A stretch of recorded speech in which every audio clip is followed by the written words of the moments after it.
My name is Luke Kenny, and you're watching me on Radio City Freedom. Hi, this is Atul Churamani, and you're watching me on Radio City Freedom. Hi, I'm Amit Gurbaxani, and you're watching me on Radio City Freedom.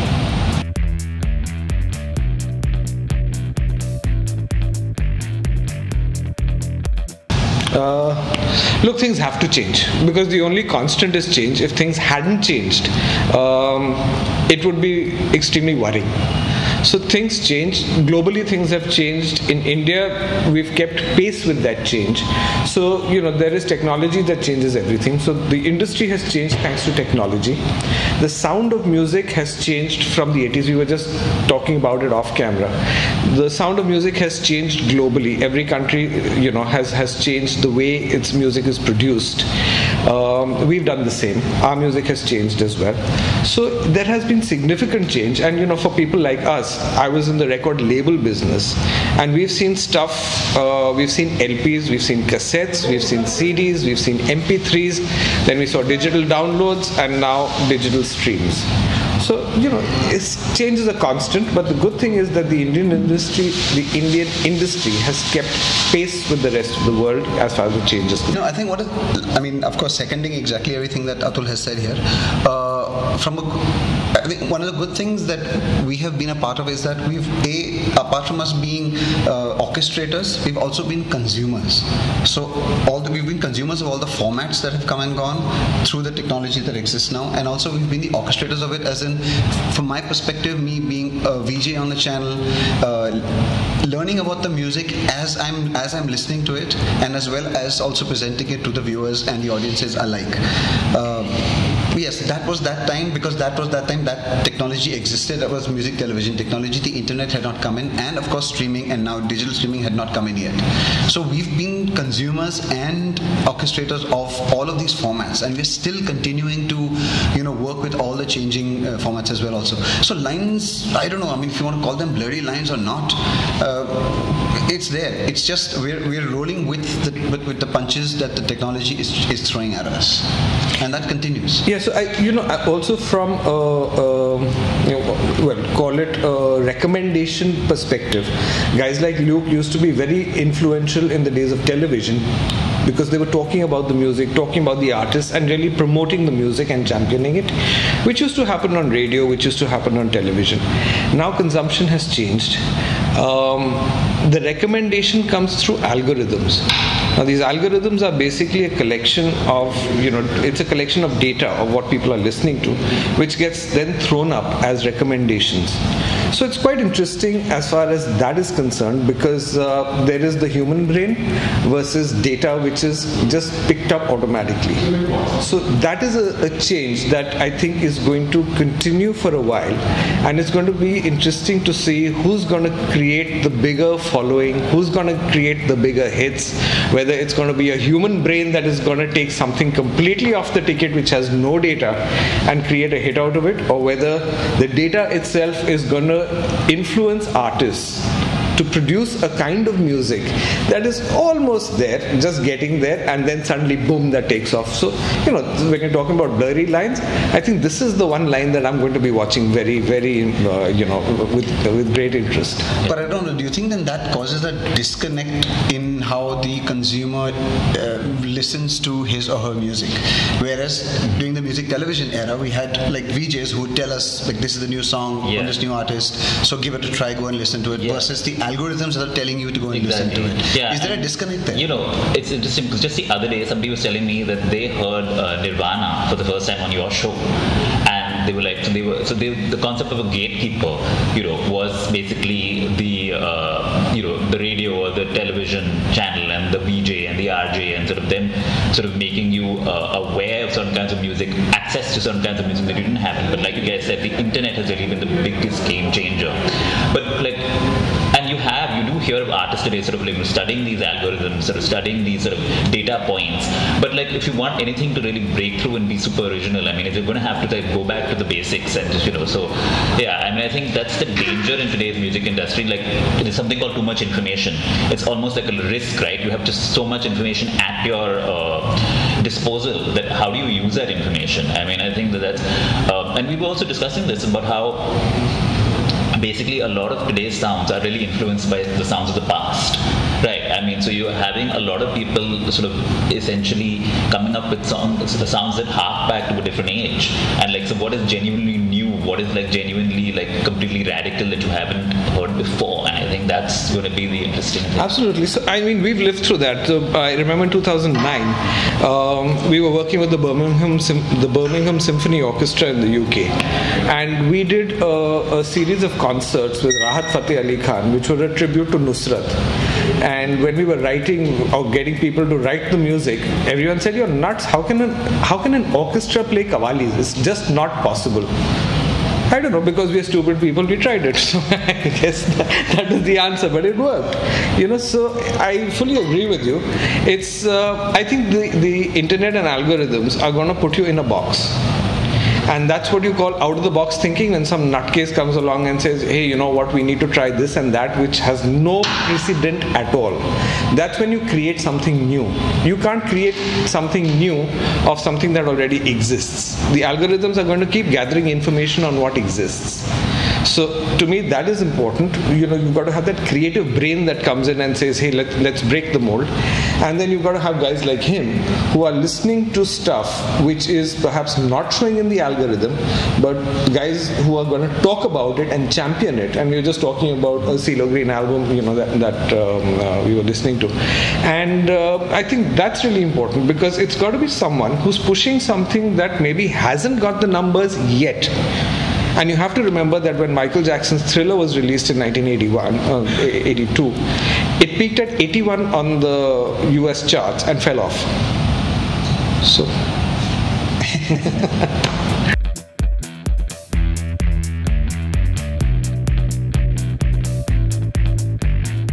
It's basically talent. I mean, you said it in the question. Yeah. So if there is talent, it's going to last. And the talent has to be genuine talent. The one basic premise. So you have to understand there was a period in the 90s when the whole pop movement came about in India, where we were actually fighting film music for space in the media. And we had the support of Channel V and MTV that actually supported indie pop, non-film music. They supported it. Without that support, it would not have existed. Right? So it was created, and because it was created to fight film music, we had to make it appealing in a mass way. So what we used to look for in those days was a package when it came to the artist, an artist who could sing, an artist who could carry himself or herself well.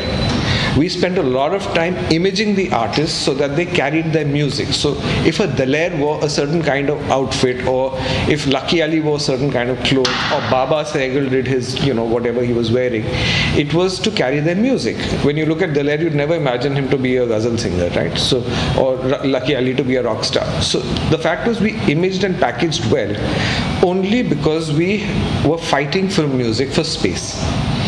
And that was the criterion, that there had to be a package. So there had to be a personality with the music. So that was the criterion. Today it's different, because you don't have that. You have the internet, you have open access, everyone has access to the music. So if a music label is signing someone, you can package, you'll package to a point. But ultimately there has to be that inherent talent to have longevity. And the reason why also that happened was because we had the platforms of the music video, the visual medium had come to India then.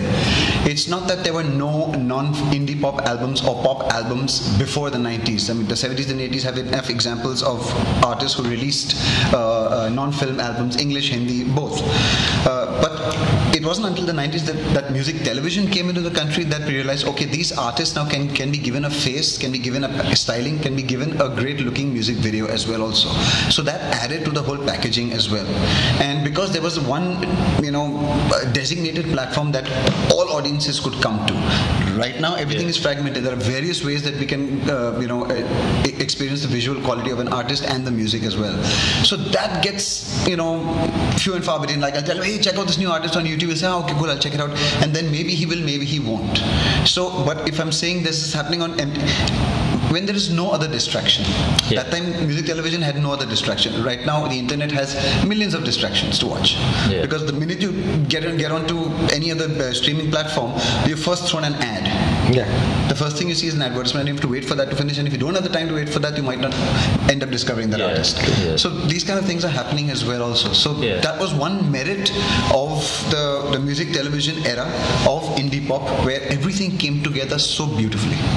Where the labels were supportive, the artists were fantastic, the music that came out was really great, the music video makers were really, really creative, and it was just, a really, really golden era. Yeah, and because we look at today, and we look at the biggest pop stars or non-film stars, they're all Punjabi music stars, and they sort of they shoot these budget videos, right? But they look so good. Yeah. They look so good. And each of those videos are fantastically looking, and they've got the sound down, they've got the production great. It's all fantastic. It's just that it's Punjabi. One sort of backyard where speed records probably go through every time or whatever. Which is probably in Canada.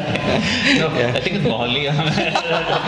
but they've got the Lamborghinis. They've got Lamborghinis now, They're shot in Goa apparently. But that's the thing that if you look at it, like he was saying, and the idea of the image, it's no longer the case. It's essentially the talent and the song, and that's what's making everything work today, because YouTube has become at least in our country, that's the way that most people are consuming this music nowadays, right?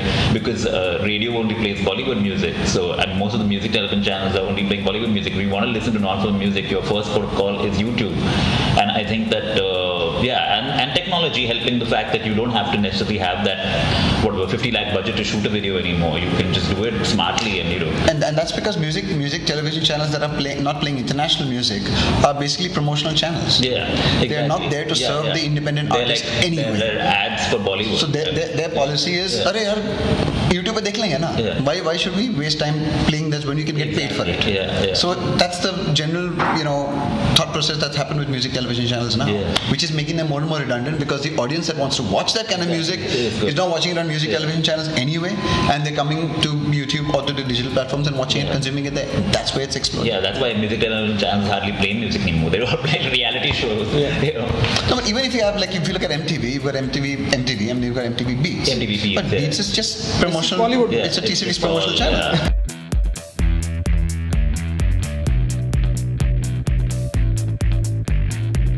It is hard to define. I think it comes down to aesthetics and to sort of what is necessarily an indie pop artist maybe sort of has a far more commercial sound, mass-oriented sound, whereas I think, an indie artist sort of, at least in Indian terms, is still somebody who's doing something non-mainstream. That's I think a good way is a lot of indie pop nowadays sounds like it would be film music, whereas that wasn't the case back, in the 1990s. It had a distinct sort of, Indie pop, simplification is pop music from India. That's indie is the India in pop, and at the same time it doubles up as being independent because it was not part of a film. So indie pop, the term served two purposes. It's Indian pop music, and at the same time it's not from any Hindi film per se. No, actually to me the distinction is very, very clear. Okay, so indie pop is something that was manufactured back then. It was manufactured by the music labels. It was a thought through strategy. There was very little music that came from outside of the labels, which was non-film in nature, which got promoted, because you did need a certain amount to make a music video, to put some advertising behind it. So the talented artists tended to get picked up by the music labels, and the ones who fitted the indie pop format of, like I was saying, the package, the looks, being able to carry your music. So that was what indie pop was. Whereas the independent scene is about non-major label music. And that encompasses any kind of music. It could be ghazals, it could be classical, it could be rock, it could be metal, it could be jazz, it could be anything. It's like world music. Absolutely. And the reason that it exists is exactly what Amit said. It's because of the number of establishments today that have grown in nature, which allows these artists to go out and play their music to a live audience. So it's not about them actually getting a lot of sales or visibility on albums or recorded music. It's more about the ability for them to get people to listen to their songs live. Now this didn't exist in the era of indie pop, we didn't have establishments which played non-film music or allowed artists to come in and play original non-film music. Okay, in those days, whatever we had, whether it was independence rock, this, that, and the other, you heard a lot of covers. You heard very little original music. Today, if you go to establishments, it's more about original music being done by independent artists. So these are artists who are not signed by labels. These are artists who probably don't have an infrastructure to make records big hits. So that's why they're termed indie, and it applies not just to independent artists, it applies to music labels as well.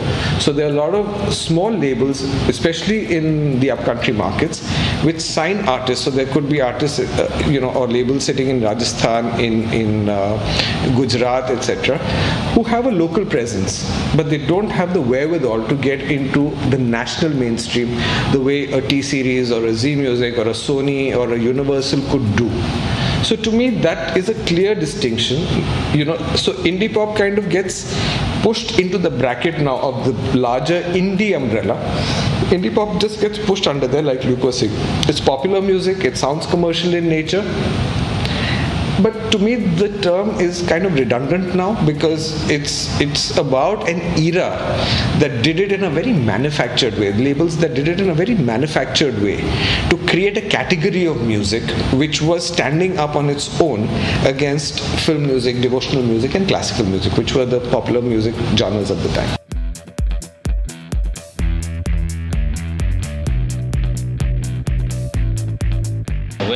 I don't know if you can call them an extinct breed when they didn't even exist in India.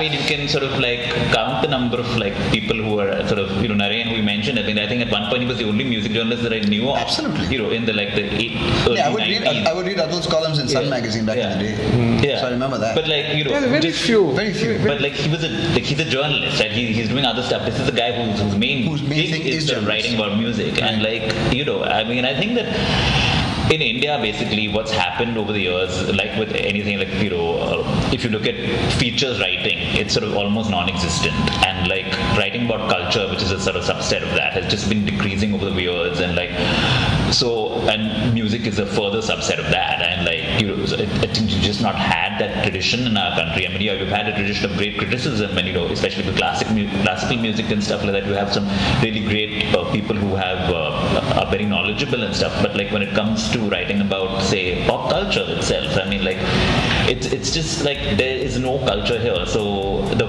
few people that actually do it purely because of the passion for it. I think and for me, I think it was just the classic case of can't do, so will write. I could never be a musician. I don't think I sort of had the talent, but I did have a talent for writing, and I sort of figured that hey, why don't I just combine these two loves and start writing about music? And it just turned out to be that, I suppose, also lucky, because all these changes that we mentioned, sort of being able to document sort of changes that have happened over the past 15 years, that in the whole sort of way that this evolution of independent music that's happened, essentially, that I've been lucky to sort of have been able to track that. But yeah, to answer the question, I don't think that we've ever had a tradition here of music journalism as such. So the people who are doing it are just doing it because they love it. I don't think that journalism is not the most paying gig.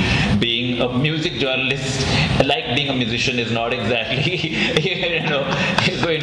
Plus, I think also it's a double-edged sort of technology versus audience. Whereas now the technology exists where you don't really need to be part of a publication. You can start your own blog, and you can do your vlogs or whatever, and be out there as a passionate music commentator. How much of the audience out there is reading about music and is wanting to watch or hear or listen to people talking about music? So the audience that is listening to music, which is today's under 35s, which is 50% of the country, how much of them are wanting to read about music, to learn about what is happening in the music scene, whether it's local or whether it's international? So by virtue of that, there's a huge chasm there. My sort of role as the internet has evolved has sort of gone almost from sort of breaking artists, to trying to write about artists and introducing them to the world, to now tracking trends and sort of analyzing them. That's how I see my role changing, because like you said, and we were discussing in many ways, thanks to the internet, thanks to things like streaming, those those gatekeepers of music have disappeared.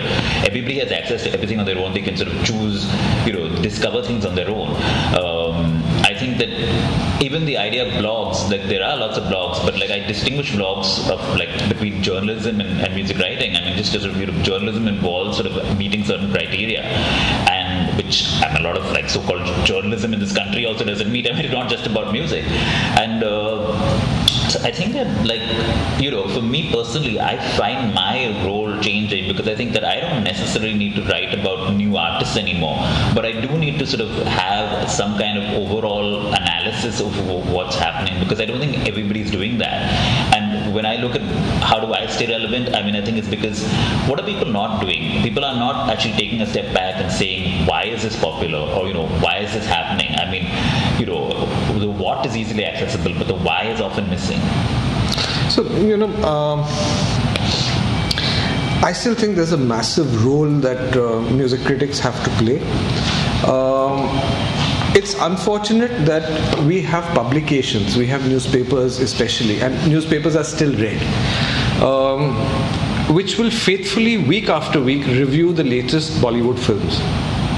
They will not review music, whether film music or independent music.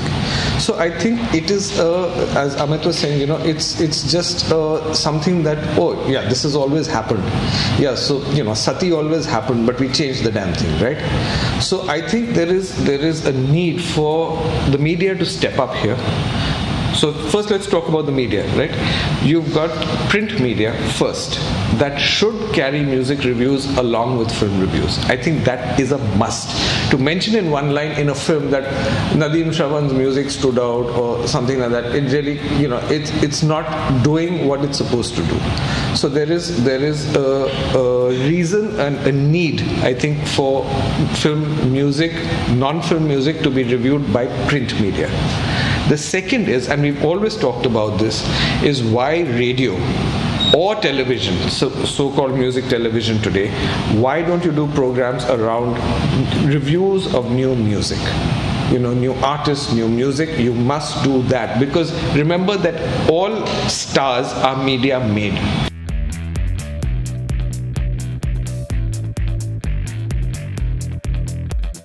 It's interesting that you mentioned that, because that's been happening for the past 3 years.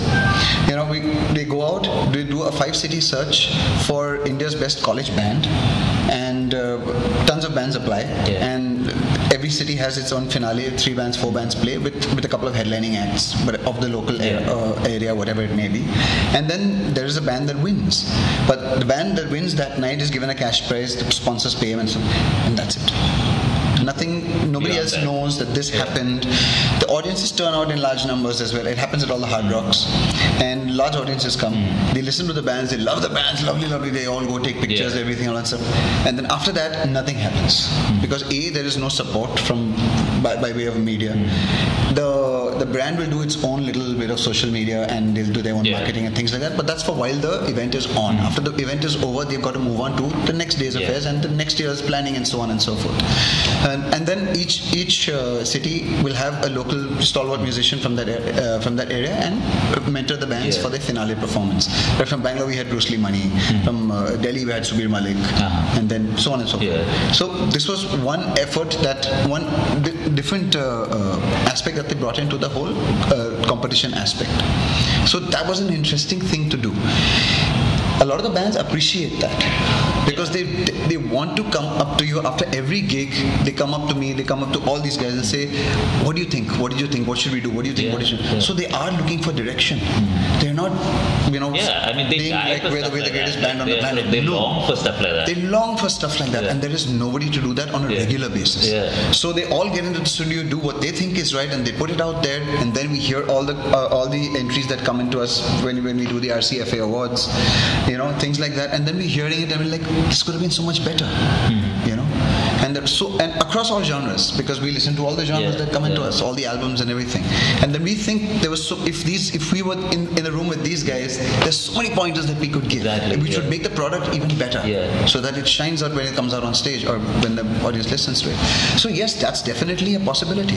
And there are enough industry stalwarts between three of us and many more who will most happily be there for the new generation of musicians. But look, I also think that the reason it doesn't happen is because it's okay, I'll do it when I have time.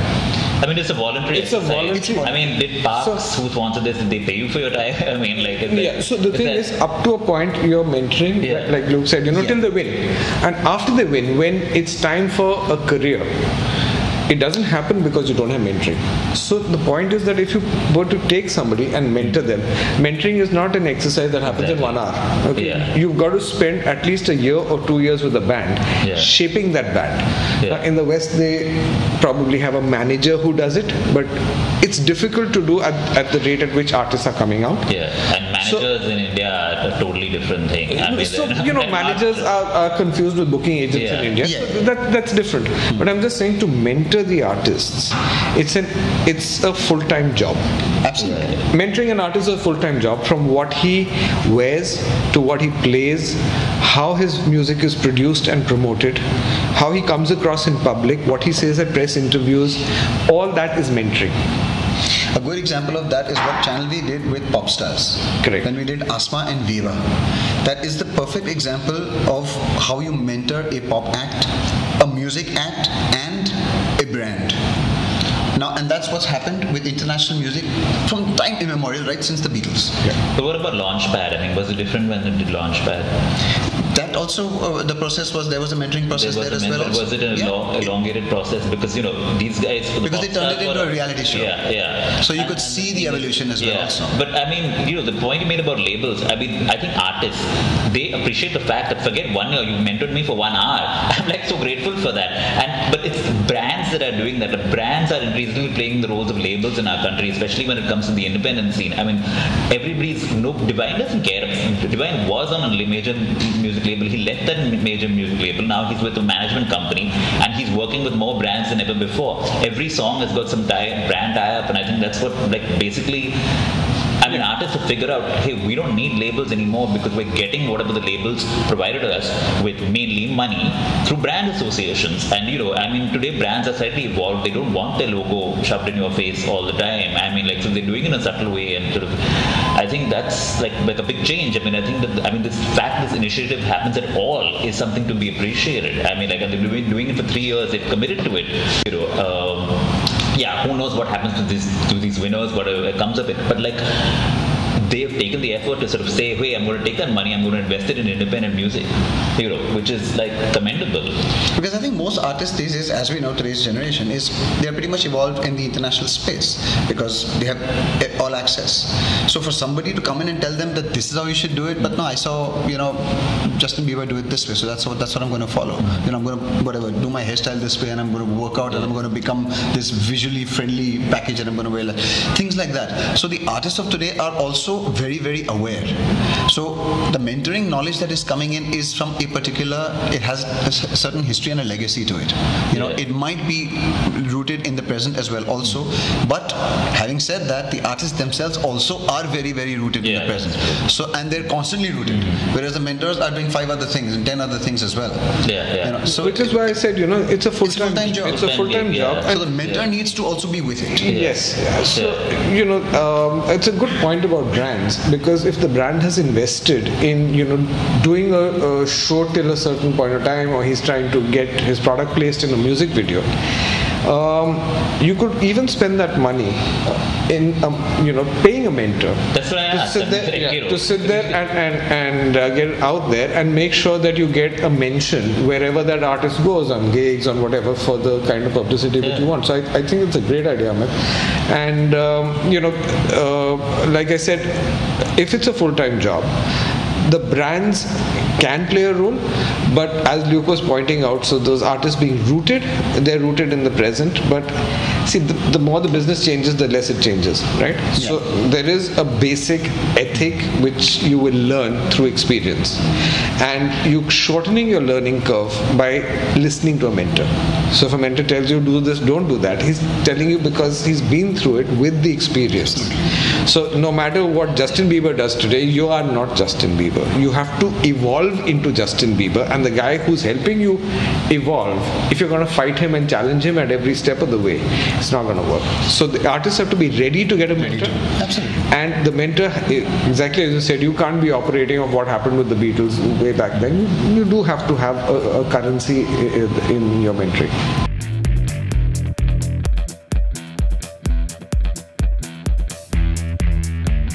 I think it's going to be a very gradual thing. I think we are seeing more and more women enter all aspects of the scene, whether it's as producers, whether it's singers, whether it's as management people, whether it's people working in all aspects of it. I think that safety angle is completely different. I think that's something that's in all organizations, every industry. I think from the Indian independent music industry has been relatively fairly good on that, front. We have had a few stories come up recently, and because I think that's because you hear those stories. You don't hear a lot of what shit that happens in other industries. I mean, like, God knows how many Me Too stories are there in Bollywood that we don't hear of, right? I mean, I think that this fact that this industry is fairly active online, where a lot of the conversation happens online, a lot of everything, that whether it's distribution, promotion, everything, it's such a heavily online environment. There's a lot of discussion going on. I think in terms of just like having more female representation, it's just time. You're getting more and more women entering the scene, more and more women sort of like sort of producing good work. It's just a question of like I think that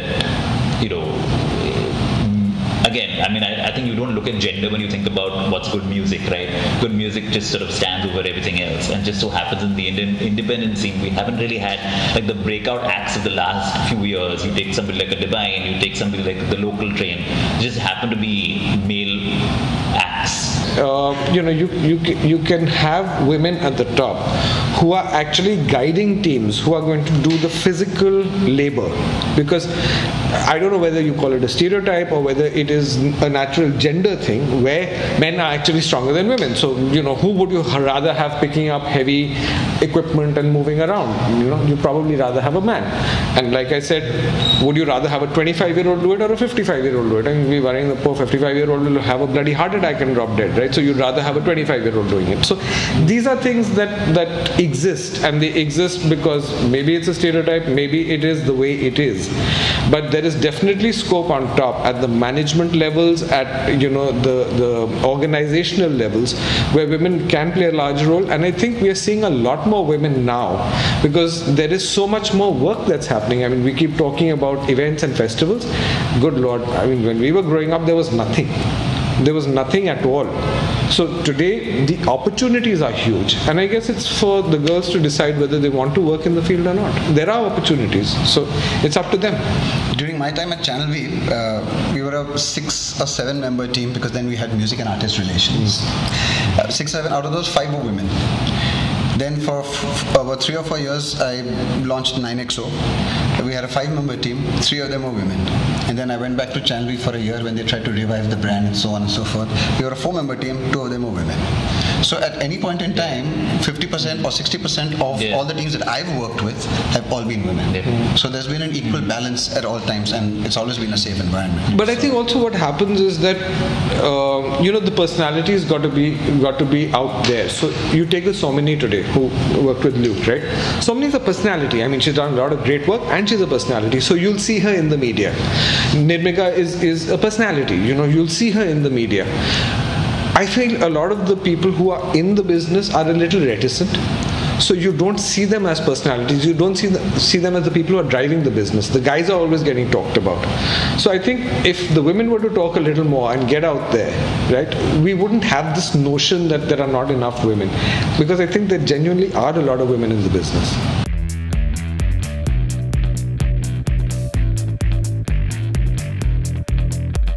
No, for me, I think it's great that we have a platform which is honoring independent music, and of course it's a digital platform, and for a large company like a Radio City, which is one of the largest radio FM networks, to go out there and say that we're going to honor and recognize Indian independent music across all genres and languages is quite amazing. And then for them to have somebody like me as part of it as well, also it's an even more pleasurable experience. Yeah, and I would say I would like more established acts, or sort of acts that are actually sort of have some body of work to enter, because I mean, like you said, I mean, you need awards. I mean, there's sort of a stamp. I mean, there's sort of a stamp quality, and we need them. And it's great that this exists. It's great that the Radio City Freedom Awards exist, because there's nothing else like them. I mean, and I'm happy to be associated with it, because it's like, I think that it's so encouraging. I mean, the fact that it's even been ahead of its time, right? I mean, I think Divine won Best Hip Hop Act before Meri Gali Mein even, So I mean, it has been recognizing artists even before they become huge. But a lot of the established acts, I think that some of them just don't bother. They're just so lazy, they don't bother like sending their entries. And I think that if I had a message to them, it would be like, just sort of get off your ass and just send that email, because you need to sort of have your music you represent the scene. You want your music to be recognized, and like this is a platform for you to I mean, it's always with the indie scene, it's just like people are just too self-satisfied. I mean, I think that this is going to be a way for you to get an even larger following, or sort of get more people to listen to you. And I just wish that like some of the bigger acts just sort of sent in entries, and that automatically the quality of the entries would improve. In fact, I remember one year, I think it was year before last, Mumbai's Finest won the award at the RCF. So there you go. Yeah. So we've been honoring hip hop before hip hop became honorable. And I think from our perspective, we get to listen to a lot of new artists. I think the first time I heard Marty Bani, for example, was thanks to the awards, and we get to discover a lot. Like Divine you mentioned. So there's a lot of great young talent over there, and what tends to happen is that when you hear good stuff, he's in the business, I'm in the business, he's in the business, we tend to talk about it. So word gets out. So if you have a great piece of music, I remember another great example being Rabbi's Ganga. What a fantastic song. I think after Bulla, probably that's his best song. And a lot of people don't know about it, and which is really heartbreaking, because it's such a fantastic song. But these awards help you, discover a lot of new artists, discover a lot of great music that, the field today is so open that it becomes difficult to discover. So I think the awards are a great discovery platform as well for audiences, and they need to get out there, like you're talking, the artists need to get out there, put the entries in, because it's going to give you a tremendous reach.